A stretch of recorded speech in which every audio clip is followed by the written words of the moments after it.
when it comes to medical marijuana. I have more of a practical view than anything else. What I'm not going to be doing is using Justice Department resources to try to circumvent state laws on this issue. Right now, he is the toughest president that we have ever had on the war on drugs. Where did that come from?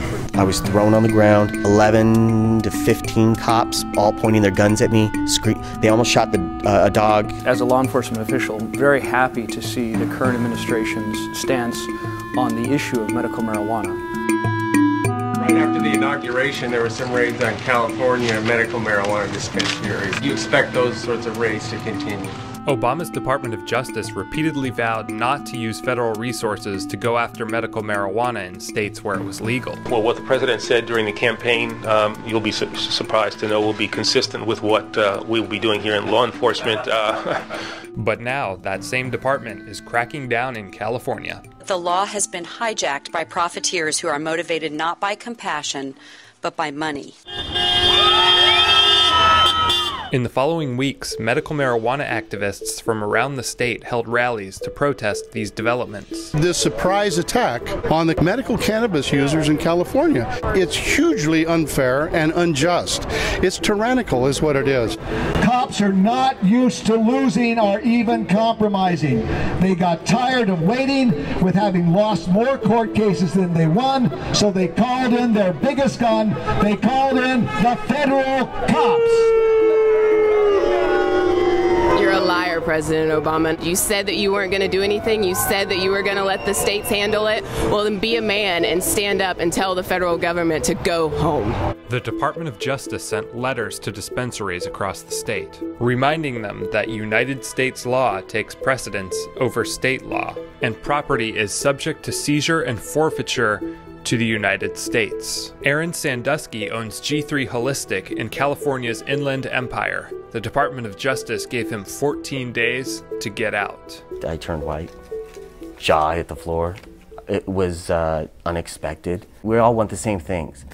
We don't want to see more crime, we want to see less crime. That's why we have these places. Sandusky got into the medical marijuana industry 2 years ago after leaving another line of business behind. I was in the mortgage business for 20 years. We were too small to bail instead of too large to fail. To search out access, patients have to go to some places many of us would never travel to. And I thought that there was a lot of work there that needed to be done. Sandusky's business sense proved right, and he soon expanded G3 into several cities, and even opened his own grow house so that he could control the quality of his product. One of the big problems and challenges that we've been facing is one of the allegations of profiteering. A lot of times they don't get to see what the backside is. The investments that we make, not only cultivation, but research, and that's not cheap. Obviously, there's no book that we can follow, so a lot of these things we have to come up with ourselves.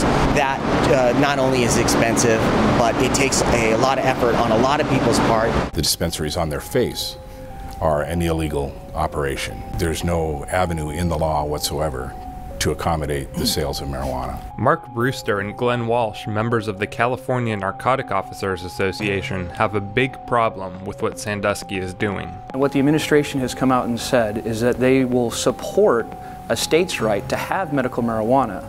However, if anyone in that state is violating that law, then they will judiciously prosecute them. I think that's a very wise stance for them to take, and I look forward to them exercising their jurisdiction in California. On November 1st, 2011, Officer Walsh got his wish. The feds raided all 3 of G3's stores, as well as the grow house. This is the grow room that I showed you last week. This is one of the grow rooms that we were in. After years of work and hundreds of thousands of dollars spent, this is what was left of Sandusky's business.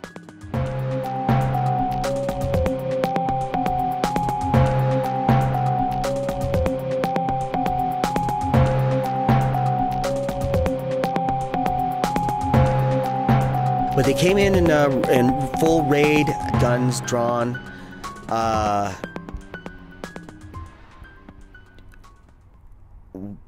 Wow. Patients were handcuffed. Some of our senior patients were handcuffed and taken. They seized all of our assets, all of my personal assets. I got $60 in my pocket. That's it. I don't have nothing. What's the future hold for you and for G3?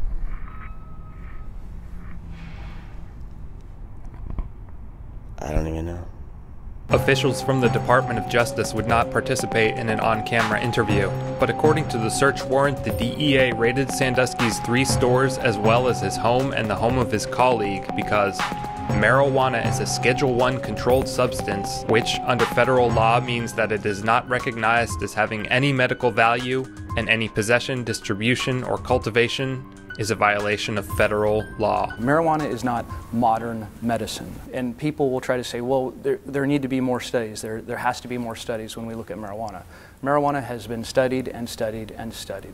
But the American Medical Association said just the opposite in 2009, urging that marijuana's status as a federal Schedule I controlled substance be reviewed with the goal of facilitating the conduct of clinical research and development of cannabinoid-based medicines. If I take the big pharma medications that they had me on in 2001, I would not have a liver, and then I die. I don't get high anymore. It just takes my pain away. I was diagnosed with HIV 15 years ago, the same year that Prop 215 was passed. It is helping me to increase my appetite. It gives me the energy to come here and protest for people that I know that are sicker than me. Another portion of the search warrant reads, the sale for profit of marijuana, including sales inside of marijuana stores, may constitute a violation of California's medical marijuana laws.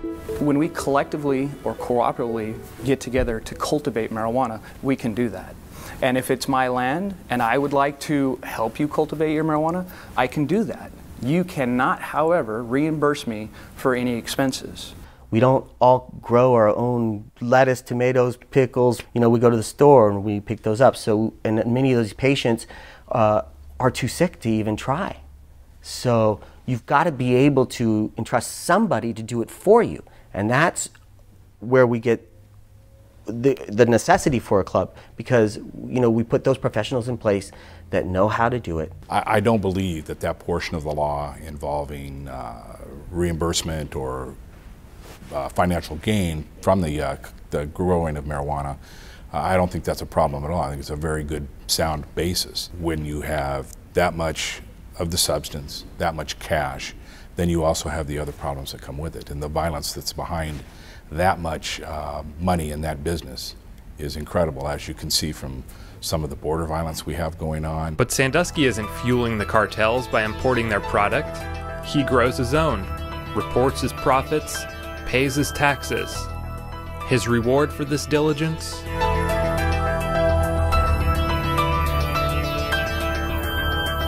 Was that a joke? They left the little one behind. Wow. That's wow. I mean, what are they going to do to me? Throw me in jail? I guess. And yet, as the feds step up enforcement against medical marijuana, a growing portion of the population is beginning to lean towards all-out legalization. I was one of the original drug warriors when Nixon announced the war on drugs. I led the narcotic enforcement effort for the city of Los Angeles in those years. And since that time, I have come to see the damage that prohibition has done to our country and our communities, and especially our young people. Make it legal and charge taxes on it instead of putting the money in the pockets of the real criminals, the Mexican cartels. Don't get me wrong, the cartels are bad, but the drugs are worse.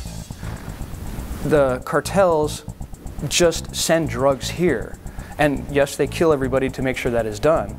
The drugs are what's destroying our society. An appeals court told Sandusky and others to keep their doors shut in a ruling just days after the raid.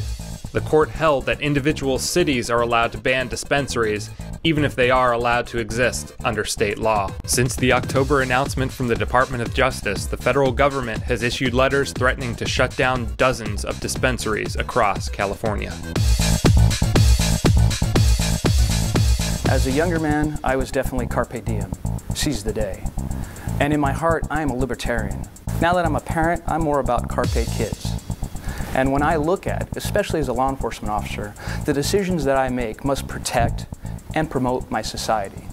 When we look at marijuana and the legalization of that, there is no one that can tell you legalizing marijuana is going to protect or promote our society on any angle, on any ground, on anything that they want to say, unless you want to talk about libertarian rights, unless we want to talk about the freedom of an individual.